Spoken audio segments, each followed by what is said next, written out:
ওই থালাটা নোংরা হয়ে গেছে, ওখানে খাওয়া দেওয়া যাবে না। তুমি একটা কাজ করো, তুমি একটা নতুন থালা নিয়ে আবার নতুন করে পিছনে লাইনে দাঁড়াও। যাও যাও যাও। কেন আমি আবার নতুন করে লাইন দিতে যাবো কেন? আমি তো লাইনে ছিলাম। লাইনে ছিলে তো কি হয়েছে? তোমার থালাটা পড়ে যাওয়া মানে তো লাইনটাও চলে গেল। যাও, কথা না বাড়িয়ে পিছনে গিয়ে লাইন দাও। এই পরের জন কে আছো? সামনে এসো। থালা পড়ে গেলে কারো লাইন চলে যায় বুঝি? আর আমার তো মনে হলো উনি ইচ্ছা করে থালাটা ফেলে দিলেন। কি বললে তুমি? তোমার থালা আমি ইচ্ছে করে ফেলতে যাবো কেন? এই শোনো, বেশি চালাকি করার চেষ্টা করো না। আরে কি হচ্ছেটা কি? এভাবে লাইনে দাঁড়িয়ে ঝগড়া না করে ওনারা যা বলছেন তাই করো। কিন্তু ওনারা যেটা বলছেন সেটা ভুল, সেটা অন্যায়। বাবা, দুদিন হলো একাডেমিতে এসছো, এর মধ্যেই আমাদের ভুল ধরতে শুরু করে দিলে। এমনিতে তো চারিদিকে তোমার নামে নানান কথা শুনছি। শোনো, আমরা কিন্তু এখানে অনেক বছর চাকরি করছি। তোমার মতো অনেক প্লেয়ারকে না এখানে আসতে দেখলাম, আবার যেতে দেখলাম। বেশি বাড়াবাড়ি করো না, আখেরে তোমারই ক্ষতি হয়। বরং যা বলছি শোনো, আবার নতুন করে লাইন দাও। যাও।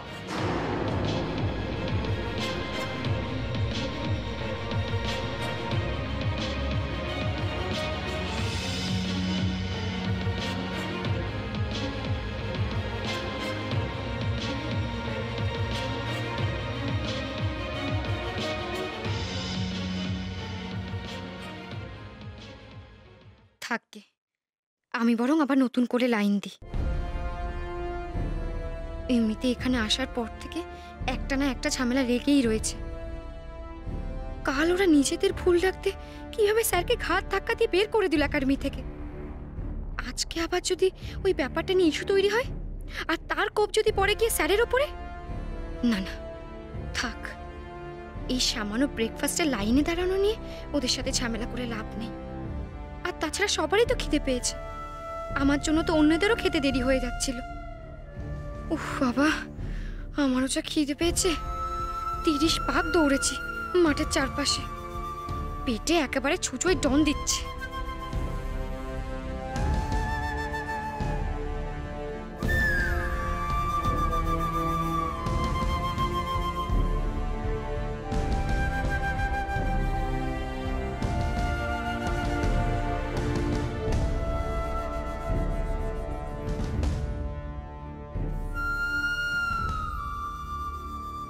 এখন আর থালা নিয়ে দাঁড়িয়ে থেকে কি হবে? খাবার তো শেষ হয়ে গেছে।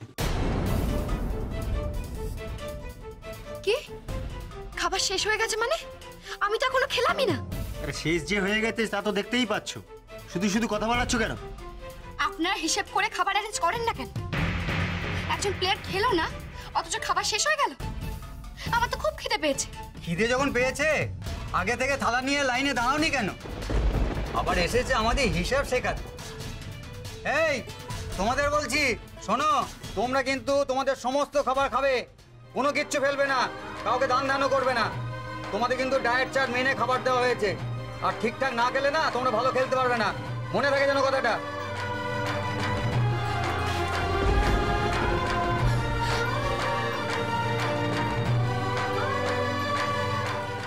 মাধবী, বাড়ির সকলেই যদি তোমার সঙ্গে এইরকম বিশ্বাস ভঙ্গ করে, তা তুমি ভরসাটা পাবে কোথায়? সেই জায়গাটা তো নড়বড় হয়ে যাবে।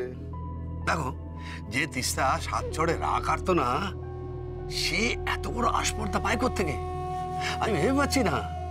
এটা হচ্ছে খারাপ সঙ্গের ফল। আজ তিস্তা বেচাল করেছে, কাল হয়তো বাড়ির অন্য কেউ করবে। কালে কালে কত কি যে দেখতে হবে। শোনো, তোমার চোখের সামনেই তোমার বড় ছেলেকে তো হাত থেকে বেরিয়ে যেতে দেখছি। মাধবী, বড্ড ভয় হয় জানো, বড্ড ভয় হয়। জল কিন্তু মাথার উপর দিয়ে বইছে মাধবী। একেবারে সংসারটা ডুবে না যায়। আরে হালটাকে শক্ত করে ধরো, জাহাজটাকে ঠিক মতো চালাও। হ্যাঁ, নরমে গরমে আর্যকে বুঝিয়ে দাও যে এখনো পর্যন্ত ওর ওপর তোমার পূর্ণ অধিকার রয়েছে। অধিকারটা মা তখনই ঠিক মতো ফলাতে পারবে যখন দিয়াকে দাদাভাইয়ের জীবন থেকে বের করে দেবে। দিয়া যতক্ষণ দাদাভাইয়ের জীবনে থাকবে ততক্ষণ তো দাদাভাই মায়ের মর্মটাই বুঝে উঠতে পারবে না। তাই প্লিজ মা, ওই দিয়ার মতো জঘন্য চরিত্রের মেয়েকে তুমি আর বাড়িতে ঢুকতে দিও না, ওকে বাড়ি থেকে বের করে দাও। জঘন্য চরিত্র?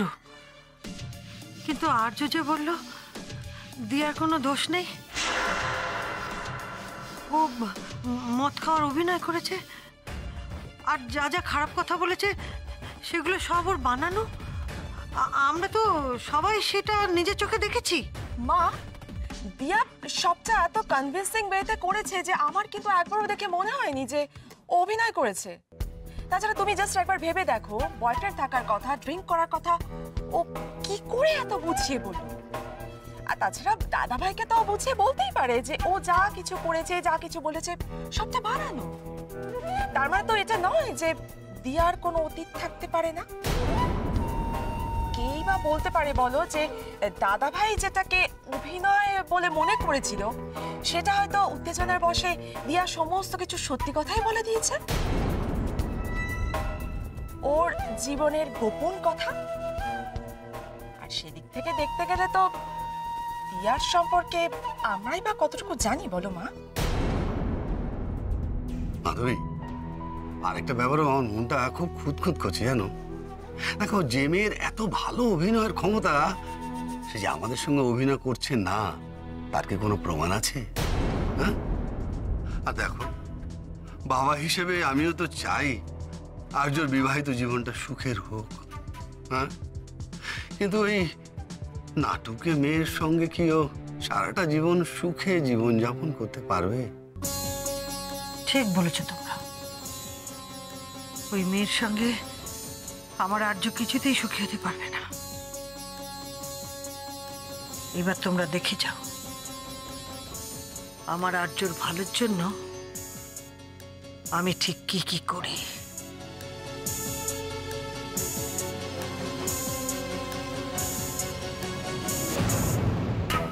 মা এবার দিয়াকে বাড়ি থেকে না তাড়িয়ে কিছুতেই শান্ত হবে না। ইস, দিয়া, একাডেমি থেকে বাড়িতে তোমার আর ফেরা হবে না। তুমি সোজা যাবে তোমাদের বস্তির ওই নোংরা ঘরে। রাজপ্রাসাদের সুখ তোমার কপালে সইল না।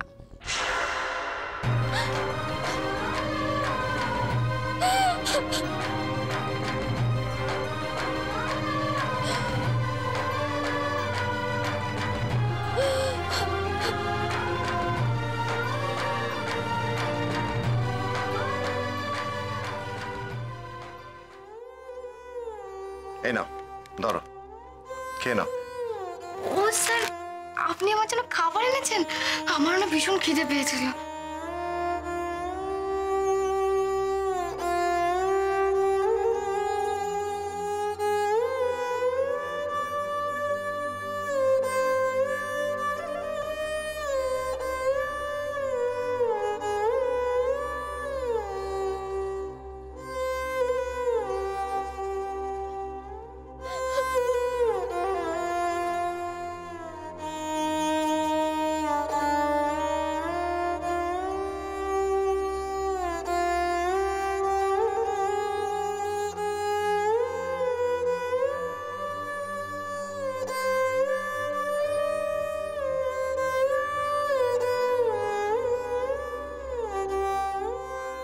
দিয়া, দিয়া, এভাবে কেঁদো না দিয়া। জানো সখী, সবার জীবনের মতো আমার জীবনে অনেক দুঃখ কষ্ট থাকতে পারে, তবে এরকম খিদের জ্বালায় আমি আগে কোনোদিনও কাতরাইনি। বৌভাতের দিন সন্ধ্যাবেলা আমার খুব খিদে পেয়েছিল, কিন্তু কেন জানি না স্যার, সেটা বুঝতে পেরে আমার জন্য নিজের হাতে করে খাবার বেড়ে এনেছিলেন। তারপর আমি মাইথনে থাকতে, আমি যখন স্কুলে যেতাম, পড়তে যেতাম, আর বাড়ি ফিরতে দেরি হতো, মা নিজে না খেয়ে আমার জন্য খাবার নিয়ে বসে থাকতো। ধরো কোথাও কোনো অনুষ্ঠান বাড়িতে মা গেছে আর আমি চাইনি, সেখানে খুব ভালো ভালো রান্না হয়েছে যেগুলো আমি খেতে ভালোবাসি, যেহেতু আমি খেতে পারছি না তাই মাও সেগুলো খেতে পারতো না। তারপর আমার যখন জ্বর হতো পরীক্ষার আগে আমি রাত জেগে পড়াশোনা করতাম, আমার মা নিজে হাতে আমাকে খাইয়ে দিত জানো। মা আমাকে কোনোদিনও না খেয়ে থাকতে দেননি। তারপর বিয়ের পর যখন আমি প্রথম শ্বশুর বাড়িতে এলাম, আমার শাশুড়ি মা আমাকে নিজে হাতে ভাত মেখে খাইয়ে দিয়েছিলেন। বেলা পর্যন্ত না খেয়ে থাকলে আমাকে কত বকুনি দিতেন, কিন্তু ওরা আমাকে আজকে খেতে দিল না। জানো তো, আমার বাড়ির লোকেরা যদি জানতে পারে যে আমি না খেয়ে আছি, তাহলে তারাও ভীষণ কষ্ট পাবে। আমি জানি দিয়া, খিদে সহ্য করাটা যে কতটা কষ্টের আমি জানি। তবু আমি বলবো সুখী, খিদেটা সহ্য করা যায়, তবে এই অন্যায়টা সহ্য করা যায় না। ওরা আমাকে দুর্বল করে ভেঙে দিতে পারবে না। আমার স্যার তো আমাকে বলেছেন, এসব অন্যায় অপমানের জবাব আমি আমার খেলা দিয়ে দেব।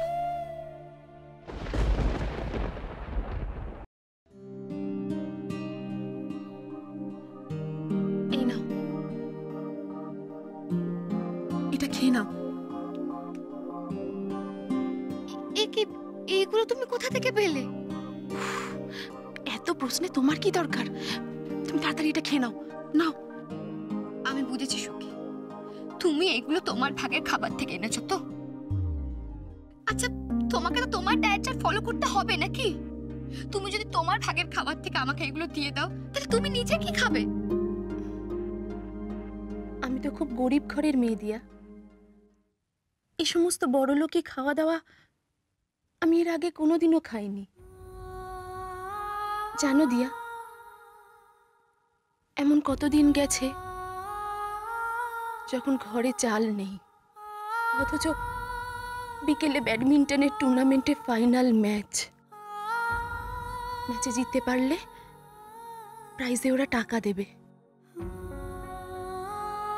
আর সেই টাকা দিয়ে আমি চাল কিনবো, ভাত খাবো। তখন আর খিদের কথা মনেই নেই, শুধু মনে হয়েছে আমাকে জিততেই হবে। সারা দিন না খেয়েও প্রাণপণে খেলে গেছি, মনের জোর দিয়ে খেলেছি, কবজির জোরে খেলেছি।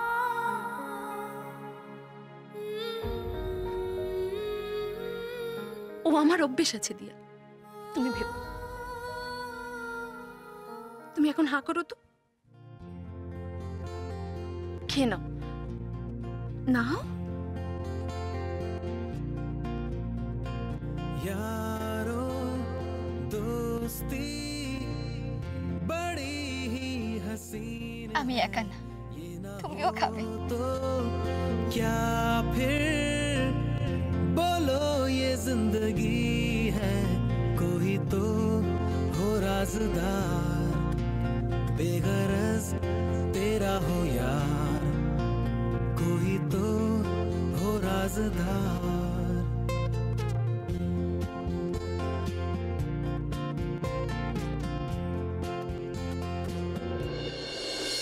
আর্য, মা প্লিজ আপনি আর্যদাকে এখন আর বকাবকি করবেন না। তিস্তা, এই সালিশি করাটা বন্ধ করো।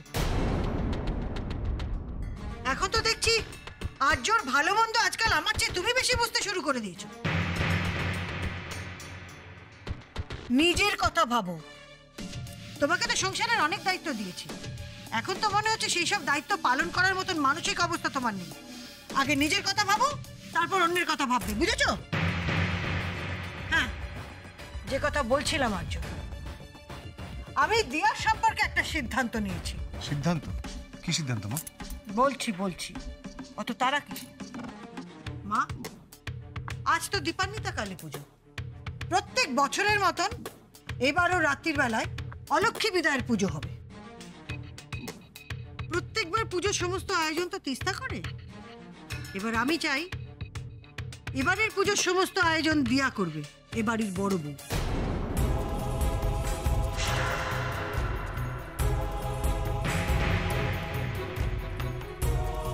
এবছর দিয়াই এই সংসারের অলক্ষ্মী বিদায় করবে।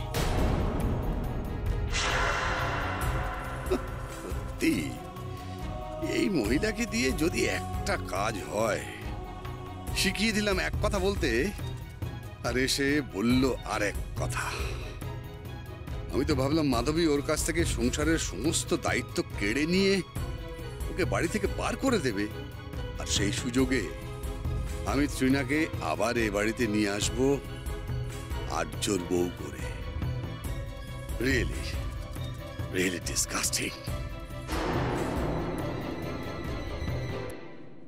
মা মা দিয়া একাডেমিতে একটা স্পেশাল ট্রেনিং সেশনের মধ্যে আছে। ওর 3 দিন বাড়ি ফেরা সম্ভব নয় মা। ও কি করে পুজোর দায়িত্ব নেবে? আর্য, একাডেমির নিয়মে একাডেমি চলে, আর আমার সংসার চলে আমার নিয়মে। এখানে একাডেমির নিয়ম ফলাতে আসিস না।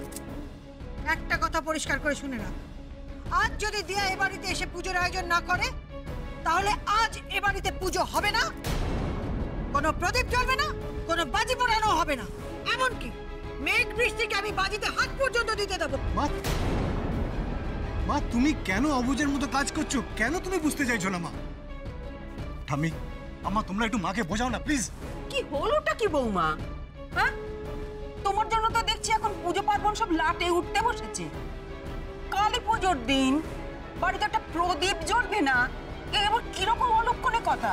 কাকিমা, আপনি এ বাড়িতে প্রদীপ জ্বললো কি জ্বললো না সেটা নিয়ে ভাবছেন, অথচ পুজোর দিনে বাড়ির বড় বউ যে বাড়িতে থাকছে না সেটা নিয়ে তো একবারে ভাবছেন না। এটা অমঙ্গলের নয়? একটা ছোট ব্যাপার নিয়ে এত গন্ডগোল কেন করছো বলো তো বৌমা?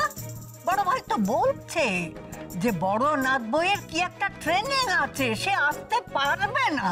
আপনার বড় ভাই যেমন বড় নাথ বউকে ট্রেনিং এ পৌঁছে দেওয়ার দায়িত্ব নিয়েছিল, তেমনি সেখান থেকে বাড়িতে ফিরে নিয়ে আসার দায়িত্ব আপনার বড় ভাইয়ের। সে যেমন তার বউকে বাঁচাতে রাত বিরেতে একাডেমিতে ছুটেছে, তেমনি এত বছর ধরে হয়ে আসা এ বাড়ির অলক্ষ্মী বিদায়ের পুজোকে বাঁচানোর দায়িত্ব তারই। দেখি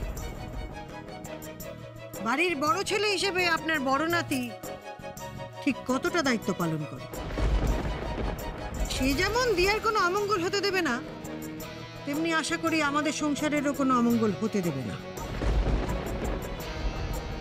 যাই, পুজোর বাসন কোসনগুলো বার করে রাখি, বাকি কাজ তো দিয়া এসে করবে। ব্যাস হয়ে গেল, এবারের দীপাবলিটাও মাটি হয়ে গেল এবাড়ির বড় বউয়ের জন্য। বাচ্চাগুলো বাজি ফাটাতে পারবে না।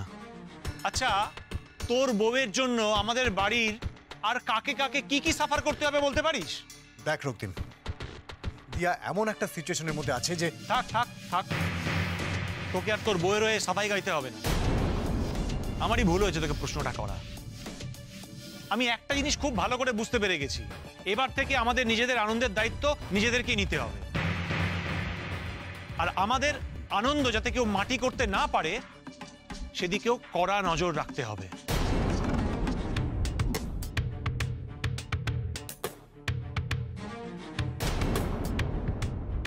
সত্যি বাবা, সবাই বড় ভাইকে কাঠগড়ায় দাঁড় করিয়ে দিয়ে জেরার মতো সব চলে গেল। আরে এটা থেকে সমস্যার সমাধান হয় তো কিসের সমস্যার সমাধান হয় সেটা বলো। শোনো, একটা কথা বলছি, কি? এই কালী পুজোর দিনে যদি না পুজো হয়, যদি না বাতি জ্বলে, বাচ্চারা যদি না আনন্দ করতে পায়, তাহলে কিন্তু আমি ছাড়বো না।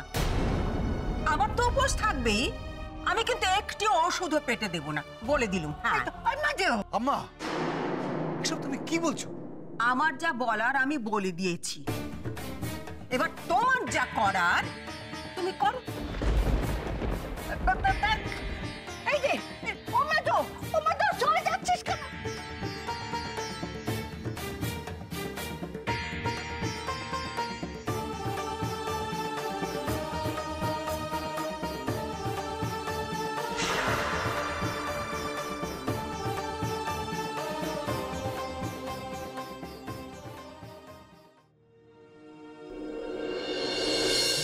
একটু আগে যখন একাডেমিতে বাজি পড়ানো হচ্ছিল আমার যে কি আনন্দ হচ্ছিল। কালী পুজো তো আমার খুব পছন্দের উৎসব। অবশ্যই এর অন্য একটা কারণও আছে, সেটা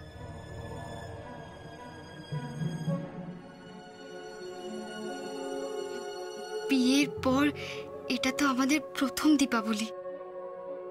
তাই আমি যদি বাড়ি যেতে পারতাম, মানে একটু হই হুল্লোড় করতে পারতাম, মেঘ বৃষ্টি অনি সবার সঙ্গে মজা করতে পারতাম, তাহলে কি ভালোটাই না হতো, তাই না স্যার? বাড়ির সকলে চায় দিয়া পুজোর দিন বাড়িতে ফিরুক। দিয়ার মনেও তো সেই একই ইচ্ছা ঘোরাফেরা করছে। But rule is rule. নিয়মটাকে আমি ভাঙি কি করে?